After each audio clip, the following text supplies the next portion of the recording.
महिला ने 10,000 मीटर की ऊंचाई से छलांग लगा दी, लेकिन वो सुरक्षित रूप से एकमात्र सहारे पर कूद गई। अभी अभी का वो खतरनाक दृश्य महिला के मन को लंबे समय तक शांत नहीं होने दे रहा था। वो सावधानी से बाहर झांकती है, अगर वो गिर जाती तो उसकी मौत निश्चित थी। शांत होकर निया ने जल्दी से अपना बैग खोला और पानी की बोतल निकाल कर पी ली। ये देखकर जियाओ बेई के मुंह में पानी आ गया, लेकिन ऊपर चढ़ना उसके लिए एक बड़ी समस्या बन गया। रस्सी सामने थी, लेकिन वो कुछ सेंटीमीटर दूर थी। उसने सेल्फी स्टिक निकालकर बैग पर लगाया और फिर बैग को रस्सी पर लटका दिया। ये सब करने के बाद निया ने फिर से जान जोखिम में डालकर छलांग लगाई और हवा में लटके बैग को पकड़ लिया।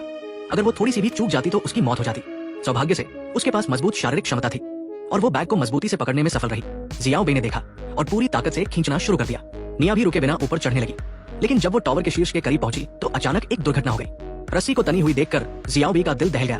वो सावधानी से बाहर झांकती है और देखती है कि निया सुरक्षित रूप से रस्सी पर लटकी हुई है, लेकिन निया के हाथ घिस चुके हैं और वो अब और नहीं चढ़ सकती। अब केवल जियाओ बेई ही उसे ऊपर खींच सकती है। जियाओ बेई ने रस्सी को पकड़कर खींचना शुरू किया और उसे खंभे पर लपेट दिया। धीरे धीरे निया को ऊपर खींच लिया गया। उसकी लगातार कोशिशों के बाद निया को सुरक्षित रूप से ऊपर खींच लिया गया। जियाओ बेई ने निया के घिसे हाथों को देखकर दुख महसूस किया। सौभाग्य से निया सुरक्षित थी। जियाओ बेई ने राहत की सांस ली और पानी की बोतल से पानी पी लिया। फिर उसने अपने बैग से एक कागज का टुकड़ा निकाला और उस पर टावर का स्थान और मदद का संदेश लिखा। उसने ये कागज ड्रोन पर चिपका दिया। अगर ये संदेश होटल तक पहुंच जाए तो वे बच सकते हैं। जियाओ बेई ने ड्रोन को होटल की ओर उड़ाना शुरू किया, लेकिन ड्रोन ज्यादा दूर नहीं गया कि रिमोट में बैटरी कम होने की चेतावनी आ गई। अगर वो इसे तुरंत वापस नहीं लाती तो ड्रोन बैटरी खत्म होने से गिर जाएगा। सौभाग्य से जियाओ बेई ने इसे वापस लाने में सफलता पाई। ड्रोन गिरने से पहले उसे पकड़ लिया गया, लेकिन अब चार्जिंग एक बड़ी समस्या बन गई। बिना बिजली के वे मदद का संदेश नहीं भेज सकते। इससे भी बदतर, उनका पानी खत्म हो गया था। पानी के बिना वे निर्जलीकरण से मर जाएंगे। तभी निया ने खंभे पर लगे सिग्नल लाइट को देखा। अगर वे ऊपर चढ़ सके तो शायद ड्रोन को चार्ज कर सके। जियाओ बेई ने अपने पैर की चोट के बावजूद ऊपर चढ़ना शुरू किया, लेकिन चोट के कारण उसे बहुत दर्द हो रहा था। सौभाग्य से निया ने उसे गाने गाकर प्रोत्साहित किया और अंत में जियाओ बेई शीर्ष पर पहुंच गई। उसने सावधानी से बल्ब निकाला और ड्रोन के तार को उसमें लगा दिया। उन्हें आश्चर्य हुआ कि ये वास्तव में चार्ज हो रहा था। जियाओ बेई बहुत उत्साहित थी। अब उसे ड्रोन के चार्ज होने का इंतजार करना था, लेकिन समय बीतने के साथ वो थक गई और उसका शरीर कांपने लगा। जैसे ही ड्रोन पूरी तरह चार्ज हुआ, एक गिद्ध ने अचानक हमला कर दिया। जियाओ बेई डर गई और वो तुरंत टावर के शीर्ष से नीचे उतर गई। उसने डर को भूलकर ड्रोन को होटल की ओर उड़ाना शुरू किया। जब होटल से कुछ ही दूरी रह गई थी तो अचानक एक कार ने ड्रोन को टक्कर मार दी। ये देखकर जियाओ बेई निराश हो गई। वो बस थोड़ी ही दूर थी, लेकिन अब सब कुछ खत्म हो गया था। उसने निराश होकर दूरबीन से देखा। ड्राइवर ने जांच की कि उसने किसे टक्कर मारी है, लेकिन उसने जमीन पर पड़े ड्रोन को नहीं देखा।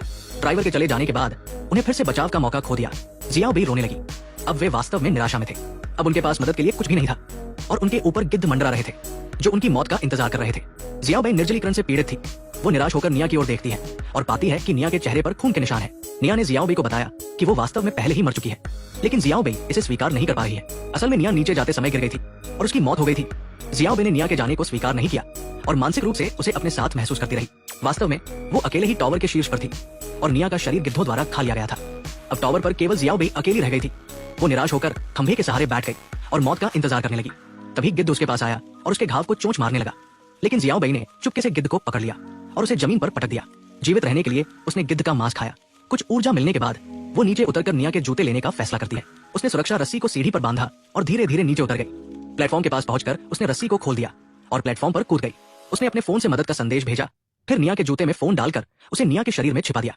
उसने निया के शरीर को ऊंचाई से नीचे फेंक दिया।